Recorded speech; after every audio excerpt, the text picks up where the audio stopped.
یہاں پر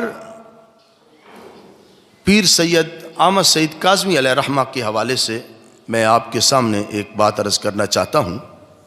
آپ ملتان شریف میں ایک جگہ پر مولانا چپ شاہ صاحب رحمۃ اللہ تعالی، چپ شاہ صاحب، ان کی مسجد تھی ملتان کے اندر، تو مولانا سید احمد سعید کاظمی علیہ الرحمہ آپ وہاں پہ درس حدیث دیا کرتے تھے۔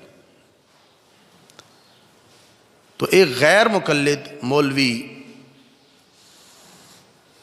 عبدالعزیز گجرانوالہ کا تھا، اس کا ایک مرید حاجی محمد ابراہیم کمپنی کا مالک تھا، وہ بھی درس حدیث میں آ کر بیٹھتا، شاہ صاحب کا درس سنتا۔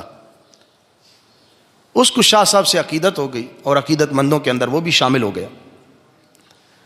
اس بات کی خبر مولوی عبدالعزیز غیر مقلد جو گجرانوالہ کا رہنے والا تھا، اسے خبر ہوئی کہ میرا مرید ہے اور شاہ صاحب کے حلقہ میں بیٹھتا ہے، درس حدیث سنتا ہے ملتان کے اندر۔ تو اس نے اپنے تعلق والے دوست احباب جو اس کے مولوی حضرات تھے انہیں اکٹھا کیا اور کہا کہ میرا شاہ صاحب سے مناظرہ رکھو۔ غیر مقلد اس وہابی مولوی عبدالعزیز نے کہا کہ میرا مناظرہ رکھو ملتان کے اندر، میں غزالی زماں پیر سید احمد سعید کاظمی علیہ الرحمہ سے مناظرہ کرنا چاہتا ہوں۔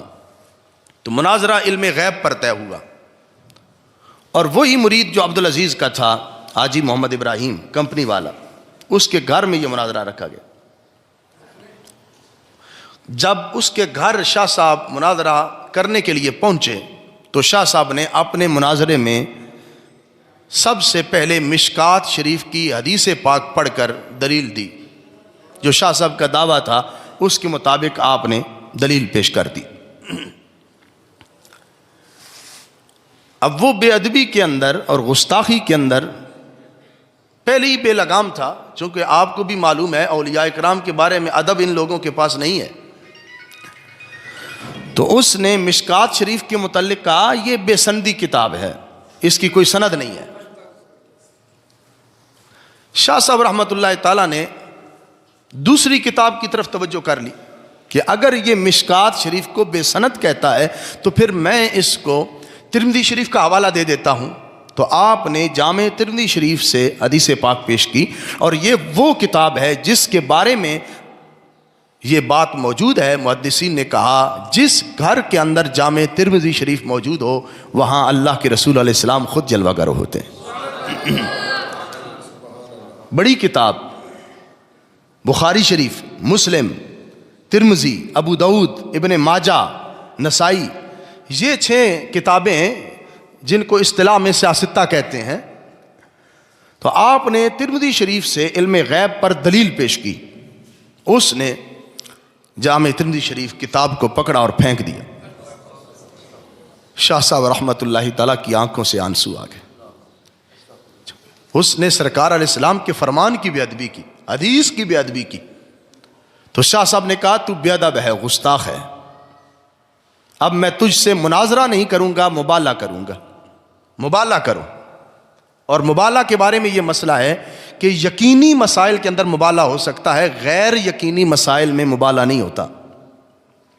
رسول اکرم صلی اللہ علیہ وسلم کے مبالغہ کا ذکر بھی 3 پارے میں موجود ہے، جب آپ نے عیسائیوں سے مبالغہ فرمایا تھا،